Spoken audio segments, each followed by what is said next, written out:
Good morning, everyone. How are you? Good to see you. I hope that was positive.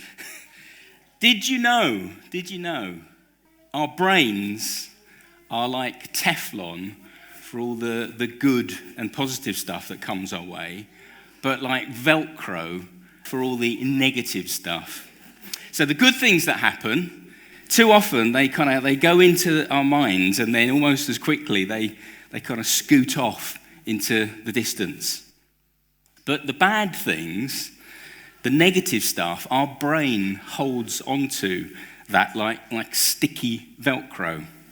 And if you know this experience, you know it can go around and around and around in our thoughts. Now, I know this is true because when I get course feedback from students about a module, if I've been teaching on that, I can get 19 really enthusiastic, really positive, really encouraging, really affirming comments about how much they've enjoyed the course. And then I can get one negative, non-committal, and dissatisfied comment. Guess which one will be rolling around in my head? Okay. So it just seems to be that's how we're hardwired. And the evidence for this is in our amygdala, which is sort of in the center of our brains, if you've ever seen a picture of the amygdala in the brain.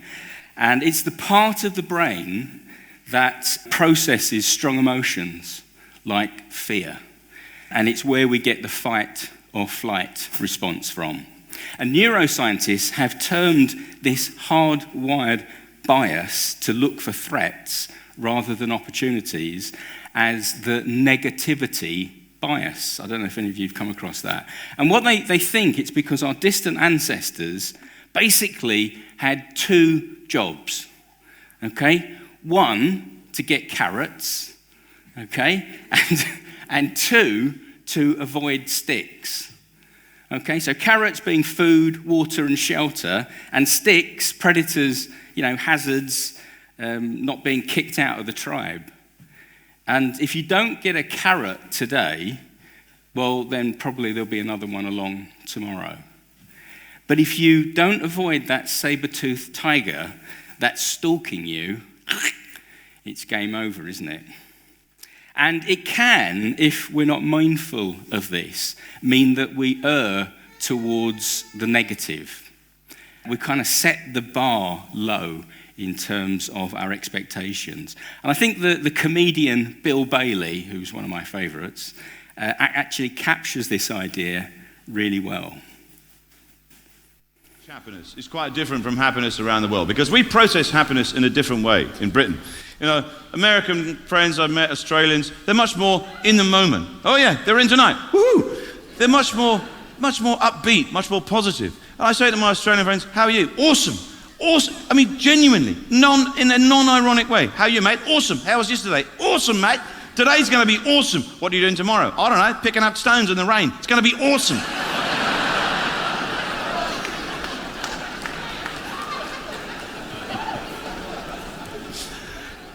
We never say that in a non-ironic way. In Britain, the best you're going to get, because our happiness is based on this premise, things could have been a lot worse, right? That's as good as it gets in Britain. That's why the standard greeting in Britain, how are you? Not too bad. That's as good as it gets in old Blighty. Not too bad. Things are clearly bad, but they're not quite as bad as we thought they were going to be. We've dialed down our expectation to an acceptable level of disappointment. We're eking out our expectation in diminishing increments of reduced joy. Things are not too bad. There's the abyss. We're not in the abyss. We're in the car park and snack area, adjacent to the abyss. It's not too bad. It's good, isn't it?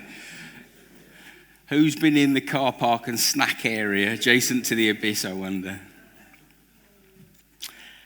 And I've got to be honest, I'll be absolutely honest with you. Over these last couple of years, particularly through the pandemic, I've had my own health issues, and I lost my dad, and some good friends, and the frightening sort of effects that we see around us with climate change, and the terrible consequences of the war that's kind of raging on in Ukraine at the moment, and the political mess that our own country is in at the moment, and the cost of living crisis and the energy crisis that we face, and we could go on, couldn't we? It's difficult. I don't know about you, but it's difficult not to feel pulled down by that. It sort of feels a bit disingenuous to me to just put a brave face on and say, oh well, let's hope things get better. But just to hedge our bets, we'll put a foot in the chances are it won't camp as well. Okay, maybe that's the realist in us, I don't know. Lisa's even given me, that's Lisa, my wife, sitting over here. I like to think affectionately, if not very flatteringly, a nickname when I begin to wander down this path. Eeyore, that's what she calls me, Eeyore. How about that? I'm not meaning to shame you in public, Lisa, but... And she'll say, when I start to say this, she'll say, oh, here comes Eeyore. The worrying thing is, there's a bit of me that quite likes Eeyore. Don't get me wrong, I don't want to be Eeyore. I mean, who wants to be around that person? But there's a bit of me that goes out to that little fella.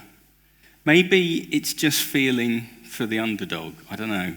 He's definitely got some self-esteem issues going on, hasn't he? He doesn't see himself as much of a donkey, does he? That tail really doesn't help. And he doesn't have much of a home, and he's rather downtrodden. And I think in the I couldn't try to remember. I think in the cartoon there's often a little cloud that sort of follows Eeyore around, that sort of wherever he goes, the cloud goes with him. And he's absolutely lovable, but of course there's something very sad, isn't there, about Eeyore? And I think it's the absence of hope in his life. Often when we use this word hope, it sort of suggests uncertainty or doubt about the outcome. We often say, don't we, let's hope so. Or I hope you get on okay.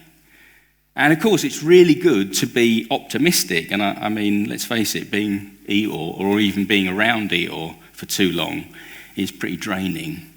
But as I'm sure you know, it's not how the Bible uses the word hope. In the New Testament, the most common Greek word that's used for hope is elpis. It's the personification of hope. There's no sense of doubt attached to that word. It's a confidence, expectation, or assurance based upon a really solid and sure foundation. In other words, there's no doubt about it. And of course, there are hundreds and hundreds, aren't there, of references in the Bible to hope. And one that is really popular, and I'm looking at Jane at the moment, and I know she likes, and it's in Isaiah 40, and it says, "But they who wait for the Lord shall renew their strength. They shall mount up with wings like eagles. They shall run and not be weary. They shall walk and not faint." And it's really good to hear. It's really encouraging. It's stirring stuff. But I wonder, often given all the challenges and the difficulties and the circumstances that we face, if we're really honest, I wonder if sometimes it's just, I hope I can get through the next hour, okay, the next day or week or month. I'm not too sure whether really I'm soaring. And if you know that that's you, I just want to say to you this morning, you know what? That's okay. We've said it here before at St. John's, but it's okay not to be okay. But of course, God does not want to leave us stuck there. And this whole series that we've been doing over the last, I don't know, is it 7 or 8 weeks now, maybe more, of life assurance, has been about how we live in the midst of all the difficulties and often negative things that are going on around us and in our lives. And I think right now we're in this, to me, it feels like we're in this tsunami of uncertainty and insecurity sort of washing around us. And it's leaving a lot of people feeling pretty battered and bruised. And of course, I'm not just talking about us here at St. John's. But we have to learn how to navigate this and find the courage and the compassion to help others through this as well. And so, yes, I know the series has been a bit heavy at times. I'm sure you felt that. But I think that is what it feels like when you get real about wrestling with issues like our mental health, or economic inequality, or an openness to be healed and to be whole and to be restored in a deep encounter with God, like Ruth was sharing last week. You know, this stuff is rarely easy. And so this morning, as we draw into this series to a close, I want to look at how do we hold on to the hope we have, even when all the signs around us might leave us feeling a bit more like Eeyore. In Peter's first letter in the New Testament, it says this: "Praise be to the God and Father of our Lord Jesus Christ. In his great mercy, he has given us new birth into a living hope through the resurrection of Jesus Christ from the dead." And commentators have kind of described Peter as the apostle of hope. I don't know how well you know the letter, 1 Peter and 2 Peter, but it was written to Christians that were scattered all over the country that we now know as Turkey. And they were the diaspora of believers in a hostile world facing some pretty tough opposition.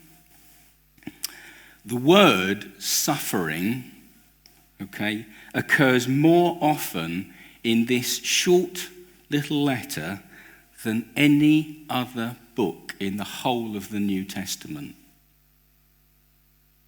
That's something to think about. And I think the focus of Peter's letter is captured really well here in these opening verses. Do you know, with everything that they were facing, Peter must have known the temptation was for some of the people in those communities to throw the towel in, to turn away, to give up on this new way of life in Jesus. And it was just bringing them way too much anguish, too much that they could bear. And Peter says, stand firm. Be assured you have a living hope, a new birth, a new reality, a new kingdom that's already here through the life, the death, and the resurrection of Jesus. Stand firm in it. And the grace and the peace that God pours out on us will be the anchor that will hold you when the going gets really tough. I think Peter he's looking ahead. It's rooted in this idea of this eschatological promise that we have. That's the sort of where all this stuff is heading. A new earth, a new heaven. And it's as if Jesus is drawing us forward to be living examples in this new kingdom. Hope is something that comes from who is ahead of us. Jesus has already walked through the brambles and the thorns. So it's the future that we then step into, and there's no promises, it's not going to be easy. but it's full of possibilities. And most of the rest of the letter that Peter gives is then about reaffirming their identity. Know who you are. And then he talks about how they are called to live in this really difficult place. And that theme is picked up again it's picked up in lots of places in the Bible, but it's picked up particularly in Romans chapter 5, verses 3 to 5. We rejoice in the hope of the glory of God, and more than that, we rejoice in our sufferings. Let me just stop there. More than that, we rejoice in our sufferings. Moment of honesty. Are you rejoicing in your suffering right now? This is a really hard thing, isn't it, that Paul is teaching here. And he goes on, knowing that suffering produces endurance, and endurance produces character, and character produces hope. And hope does not put us to shame, because God's love has been poured into our hearts through the Holy Spirit. And that's the thing. This hope in God that Paul is describing comes out of our pain and suffering, not in spite of it. And to be fair, he doesn't say we take any joy in our suffering. Rather, he says we rejoice in our suffering, knowing what it is that it produces. It's not that God wants us to suffer. Of course he doesn't, but he uses that to transform us. Now, for me, the last couple of years haven't been great health-wise. I've sort of had ongoing issues with my heart, and I've had to learn to slow down, to back off, to not, want to do everything, to be the guy I was 30 years ago, when I was 30, which is nearly 30 years, actually. Oops. And it has been difficult, particularly when I've been quite active in the past. But I've had to learn to be a lot more, and I mean a lot more patient. And I think it's one of the things that God has been guiding and helping sort of pull me through. And one of the things, there have been others, but one of the things that's helped me has been walking. Now, I'm guessing for other people as well, that's true. It's that time to sort of process stuff. And sometimes, particularly if I'm walking on my own, it's almost like I'm embodying a prayer that goes beyond words. In the physicality of feeling the ache in my muscles and bones, which I definitely get more now. As I'm pulling up over a hill or working a particularly, difficult bit over the chase. Or I'm just taking time to sort of, just breathe in, drink in, a lovely view. All the sights and all the sounds, particularly, you begin to notice more as the seasons change. And in all of that, then allowing myself to bring those experiences to my senses like a prayer that's beyond words. And there is something quite beautiful about that. And then in all of that, I have felt that I've been drawn closer and closer to God. And I have a deeper sense of peace about everything. I'm sure, that echoes experiences that you've had as well. But things change. And I know that I'm changing. And I think that's healthy. I think that's how it should be. Richard Rohr, the Christian writer and speaker, says this: our spiritual lives and our Christian hope are often shaped by whether we will allow God to step in and hold us in our anxiety, in our pain and our suffering, so that he can transform us, so that we don't hurt ourselves or others even more. Because if we don't allow God to transform our pain, then we will almost always inevitably pass that on to others. It's just part of our human condition. And in a much more profound way, Viktor Frankl was an Austrian Jewish neurologist and a psychiatrist. He was deported to a Nazi concentration camp in Czechoslovakia in 1942, and then on to Auschwitz, and he survived the war. And afterwards he wrote a book to find some hope and meaning out of this horrific experience. The book was called Man's Search for Meaning, and I've read it, I've got it. And I tell you, it's not an easy read. It's not a long book, but it's not an easy read. But it is profoundly insightful. As a psychologist, he wanted to know why some of the camp prisoners held on and survived, and why others died. And what he found was that within the camp, everything is taken away. Everything is stripped away from you. Family, health, money, your profession, your position in life, all gone in the blink of an eye. And the foundation of our lives is laid bare.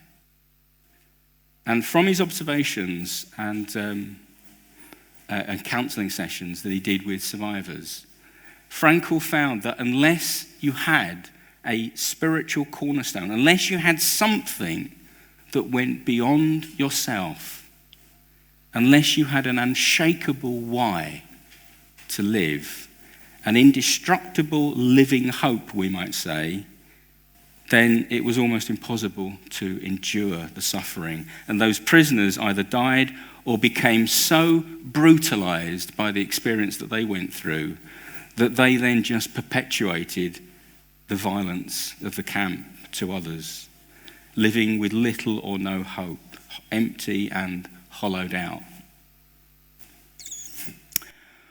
One of my all-time favourite films, which I'm pretty sure I've shared here before, I know I've shown some clips here before, is The Shawshank Redemption. Who likes The Shawshank Redemption? Yeah? Okay, and if you haven't seen it, I'm afraid I'm going to be spoiling it somewhat for you. Not too much, though. It's still worth it. Okay. It's with Tim Robbins and Morgan Freeman, about 93, 94, I think the film was. And it is an absolutely brilliant film. The language can be a little bit fruity. Okay, and there is obviously some violence in it. But if you've not seen it, I would highly commend it to you. Okay. The strapline for the film is fear can hold you prisoner, hope can set you free. And that pretty much sums up the film. It's an incredibly powerful story full of Christian imagery, themes and symbolism. If you don't know the story, it's about Andy Dufresne on the left there, Tim Robbins, who is falsely accused and convicted of killing his wife and lover, and then given 2 sentences at Shawshank State Penitentiary. And Shawshank is a dark place. It is a dark, dark place, okay? But Andy refuses to give up hope. And he refuses to allow the corrupt system that's sort of going on in the prison to break him. And he portrays, I think, this wonderfully subversive, non-violent character who will change the system and bring hope to his fellow inmates. Whether it's cold beer, uplifting music, or teaching them to write. All small acts of kindness or of defiance, really, that slowly inspire others in the prison to dare to hope. And there in Shawshank, he meets Red, played by Morgan Freeman there on the right, who's already served 20 years at Shawshank. And over time, they build up this enduring friendship. And Red sees in Andy something or someone that he's never seen before. And the whole story then is told through Red's point of view and becomes his testimony about Andy. Now, there's a point in the film when Andy locks himself in the warden's office. He wants to find a way to reach out and reach through to the other prisoners. And so he plays a record from Madame Butterfly's opera through the tannoy system. And this this beautiful aria kind of floods through Shawshank Prison, and it gives testimony to this glimpse of hope. Andy? I have no idea to this day what those two Italian ladies were singing about. Truth is, I don't want to know. Some things are best left unsaid. I like to think they were singing about something so beautiful it can't be expressed in words, and makes your heart ache because of it. I tell you, those voices soared, higher and farther than anybody in a great place dares to dream. It was like some beautiful bird flapped into our drab little cage and made those walls dissolve away. And for the briefest of moments, every last man at Shawshank felt free. It pissed the warden off something awful. Open the door. Open it up! Dufresne, open this door! Turn that off!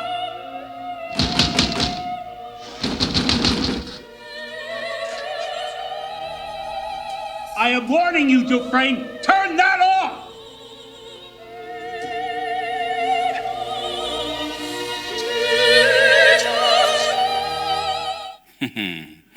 It's a beautiful act of defiance against a system that is completely wrong. And of course, Andy gets thrown into solitary. And when he gets out, he's sitting with his friends around the canteen table. And he shares with them how he got through that. And it's probably, and I'm going to play a couple of clips about this. They're all very short. But it's probably one of the most poignant sort of moments in the film. Hey. And you couldn't play something good, huh? Hank Williams or something? They broke the door down before I could take requests. Was it worth it? 2 weeks in the hall? Easiest time I ever did. There's no such thing as easy time in the hole. That's right, a week in the hole is like a year. I have Mr. Mozart to keep me company. So they let you tote that record player down there, huh? It's in here. In here. That's the beauty of music. They can't get that from you. Haven't you ever felt that way about music? Didn't make much sense in here. Here's where it makes the most sense. You need it so you don't forget. Forget. Yeah, forget that there are places in the world that aren't made out of stone, that there's something inside that they can't get to, that they can't touch. It's yours. What are you talking about? Hope. Hope. Let me tell you something, my friend. Hope is a dangerous thing. Hope can drive a man insane. It's got no use on the inside. You better get used to that idea. Like Brooks did.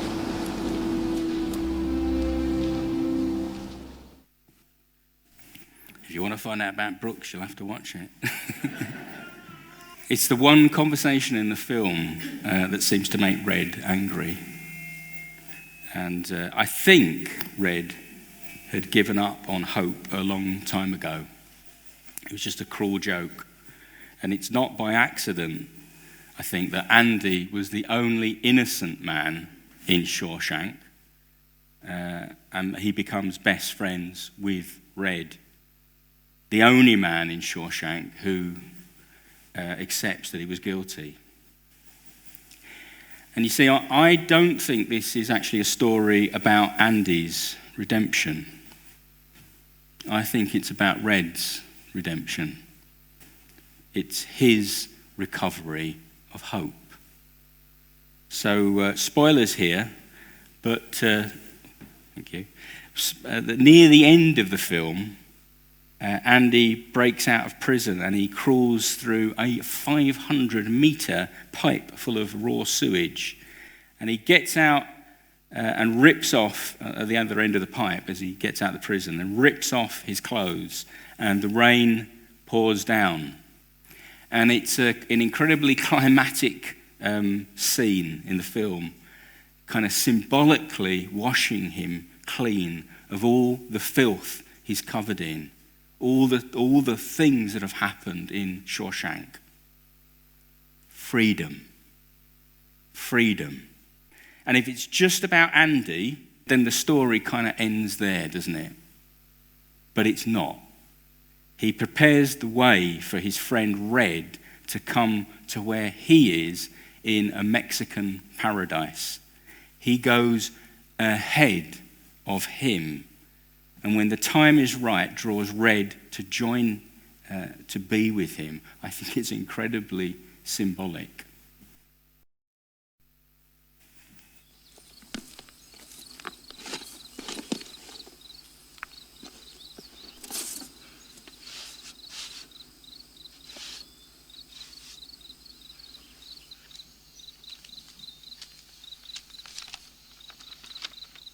Dear Red, if you're reading this, you've gotten out.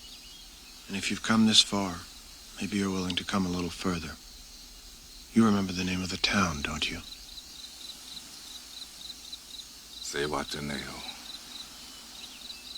I could use a good man to help me get my project on wheels. I'll keep an eye out for you, and the chessboard ready. Remember, Red, hope is a good thing. Maybe the best of things, and no good thing ever dies. I will be hoping that this letter finds you, and finds you well. Your friend, Andy.